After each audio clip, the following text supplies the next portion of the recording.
So this is Neon, the most hated kid on the internet. I haven't seen this video. It was out 9 days ago. Holy shit, I'm late.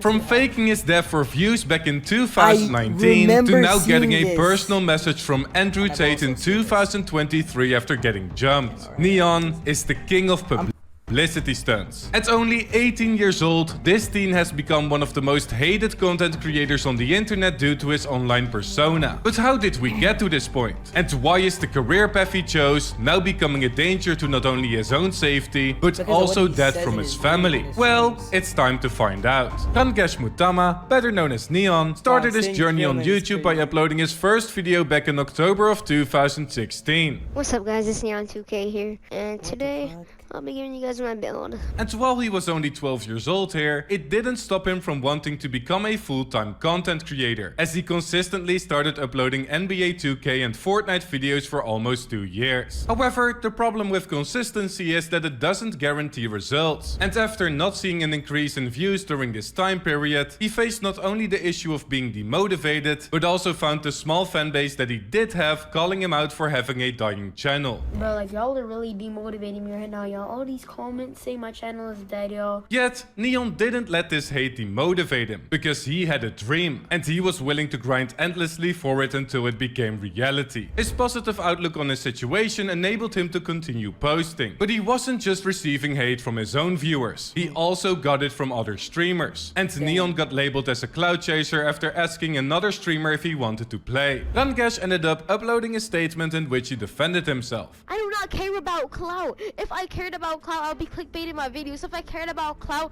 I'll just be hanging out with people who have clout just so I can feed off of them. But this promise would later turn out to be nothing more than untruthful, as his morals were on the brink of undergoing a transformation. You see, Neon was experimenting a lot with his content and personality, eventually adopting more toxic and rude traits. And when you combine this with his self-deprecating humor, it actually started working out for his brand. During this time, he quickly got known as Ronnie 2K's son, the face of the NBA 2K franchise. And it did not only force the man himself to address the situation, but it also resulted in a lot of attention for Neon and his YouTube video about it. This is when his YouTube channel started picking up steam, and he now ran with the brand of being Ronnie 2K's son until it was completely milked dry. It worked out well for him, but when Fortnite began taking over the world, he decided to switch over and made viral videos that got him over 240,000 subscribers in the process. Yet, this is where things get crazy, because all of this was just part of the journey that brought him to the most controversial decision of his career, faking his death for views. So his name's Neon, and his 4 recent videos are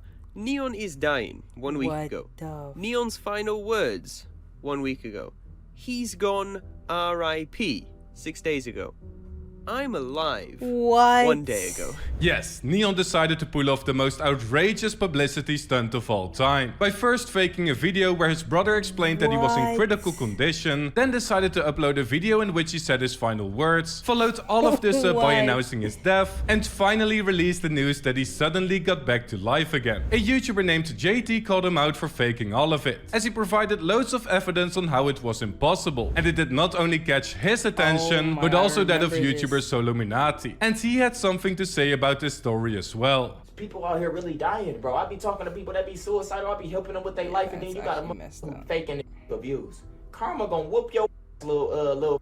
I'm telling you. A lot of hate started coming Neon's way at this point, but he continued clickbaiting and even lied about someone having the coronavirus, causing JT to make another exposing video and Neon eventually apologizing for his actions and removing the videos. But was he really sorry? It was obvious that Neon slowly transformed into a successful troll, and he would soon pair this with over-the-top clickbait and a toxic personality to entertain his viewers. It caused a crazy spike in views for his channel, and although he sometimes had to disable the comments because of I don't understand how this ever works. Some people do this when they just do clickbait videos back to back to back to back, where it's exposed to be fake, but then they continue it, and then they just eventually stop because they want to hate or turn off their comments just for them to die again because their content's not going to go anywhere.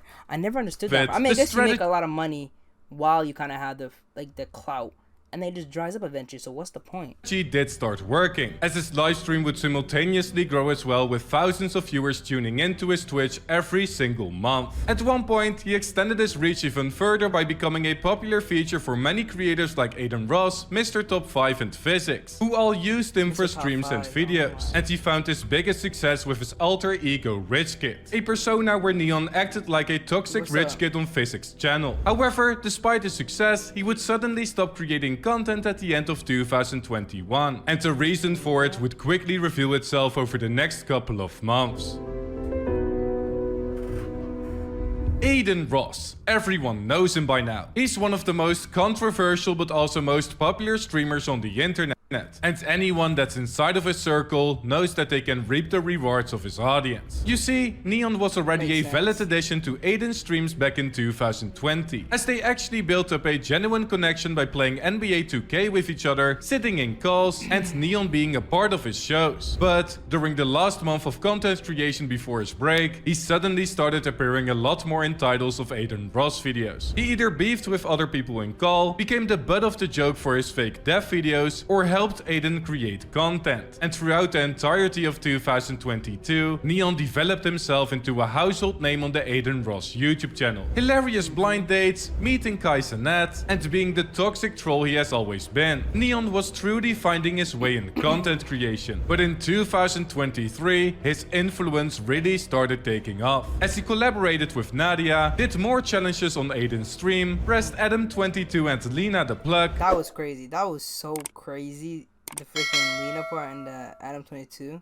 I remember seeing this literally, I think I might have seen it live or on Twitter. It's one of them. Adam22 and Lena the Plug, and also did streams with none other than Sneeko. His toxic personality of insulting anyone and everyone online, together with his no filter approach, made him a popular streamer to watch. And while this provided him with connections to streamers and personalities of similar caliber, it also got him a lot of criticism. In a stream where he violently insulted and fat shamed a trans woman, Sneeko of all people left. Trans woman? I did not know she. What? Wait, really? I didn't even know that. What? Mid-interview to save face. And while this already shook up the internet, he also called out everyone in New York for being soft, got exposed for using death threats as comedy, and even acted disrespectful towards a woman in another N3ON stream that resulted in him getting swatted. But what? Swatted. Wait, what did he say? Oh my god, I want to. This guy swatted 15 plus cops in my house. I'm done with this internet. Y'all got it. Being swatted. But this didn't stop him, of course. In fact, he completely immersed himself into this identity by even insulting Andrew Tate. And at one point, he bet $1,000 that nobody would beat him up in real life, labeling himself as untouchable. But this is where he made a mistake.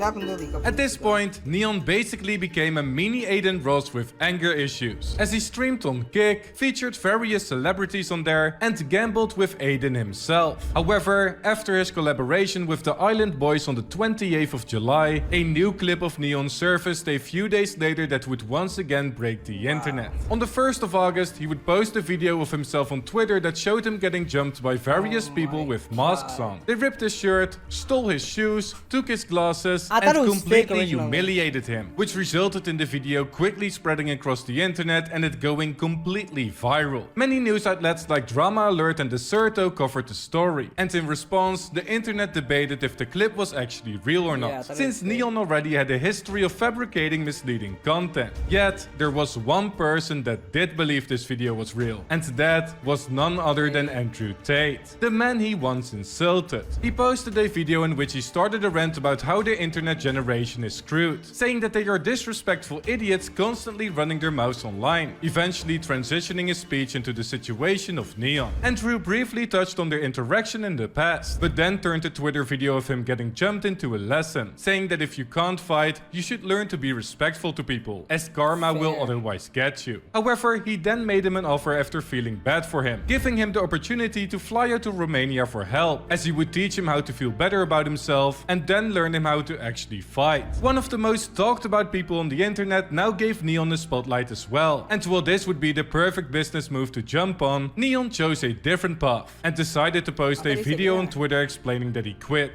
This past week has been the worst week of my life. I don't know what happened, I don't know what I did to deserve any of this, but it's been terrible. I'm a joke. I don't know what to do anymore. I've been doing YouTube for 5 years and I've never once felt this way in my entire life, to where I just never want to come back ever again and never want to show my face. Now, whether him getting jumped was real or not, I think that N3ON won't quit forever, as he already said at the end of his quitting video that he was going to take this time to figure out what's next. He knows how to profit from these situations and is probably thinking of a strategy to grow from this opportunity. Will he go to Romania? Well, he said in his Twitter video that if he did return, he would be a changed man. So it could happen, but he definitely has to tone down his toxic personality regardless, as this could be the beginning of more dangerous events to come. With N3ON and his track record, there is no way to know what's real or not nowadays. But with his outrageous outbursts, disrespectful comments, and fearless outlook, he could insult or press the wrong group of people at one point, even if it's a joke. And by that point, he is not only endangering himself, but also potentially his family, which has already happened before when he got swatted. So what do you think? Will N3ON actually change his ways? Was the entire situation fake? Or will he continue his antics until something goes terribly wrong? Let me know in the comments down below. I hope you enjoyed the video. Leave a like if you did and subscribe if you haven't already. It's much appreciated. That was so crazy. He actually got swatted as well, which I didn't even know. Drop a like and subscribe, and I'll see you guys in the next video. Now it's my time, I gotta make up for all them nights that my mama cried. I'm going in, I'm putting everything on the line. Dropped out of school to chase my dream, I had something for the proof. I put my all into this shit, man, I can't fucking lose. They smile up in my face, but they don't know what I've been through.